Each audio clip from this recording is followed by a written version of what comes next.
जर सरकार तुम्हाला बोलवत असलं तर तुम्ही चर्चा करून मार्ग काढावा. माझं प्रामाणिक मत सांगितलं मी तुम्हाला. हा एक प्रश्न आहे राव,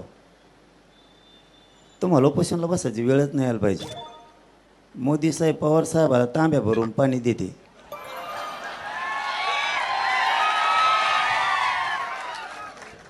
ते कोणत्या तरी टेबलावर आहे ना गिल्लास भरून पाणी दिलेलं. आणि मग मोदी साहेब जर एवढा जीव लावते तुम्ही उपोषणाला बसून कमून का हडकं मोडून घ्यायला लागले उगाच.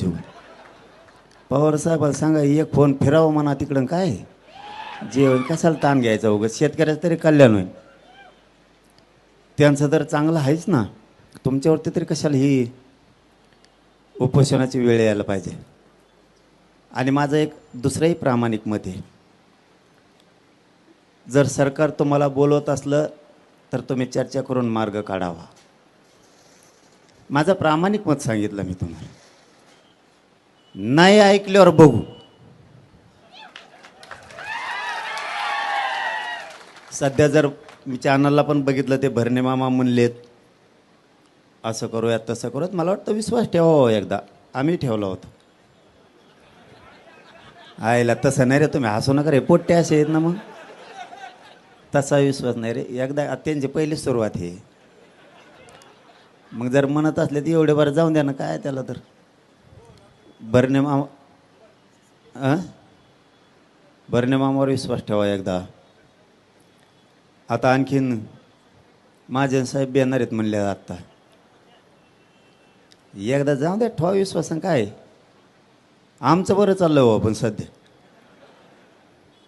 आमच्या आत्ताशिक मागण्यात 3 वर्षात मान्य केल्यात, म्हणून मी आत्ताशिक त्यांना बरं म्हणायला लागलो. तरी त्यांना दाखवता आज जोडी तुक्का काय इकडे गेल्यावर. कारण आता सध्या JR काढणं चालू आहे शिक्षणाचे, मराठा आणि कुणबीचं मंत्रालयाचं काढणं चालू आहे. आता चांगलं काम करतात म्हणल्यावर चांगलं म्हणायचे मला सवय नसतं, नंतर लयत असतो मी घोडे. त्यामुळं खरंच सध्या काम करतात, त्याच्यामुळं मी काय सध्या बोला ना हवा त्यांना. परत तुम्ही म्हणता फुटला काय चाललंय सध्या.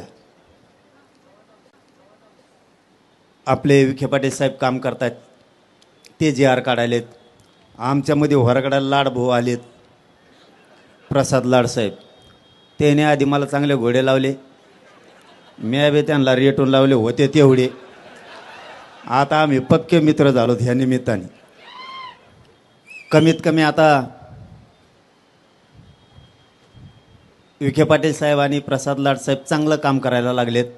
म्हणजे आमच्याबद्दल बोलतो बरं का, तुमच्याबद्दल नाही. आमचं चांगलं चाललं आहे, JR काढणं सुरू झालं आहे.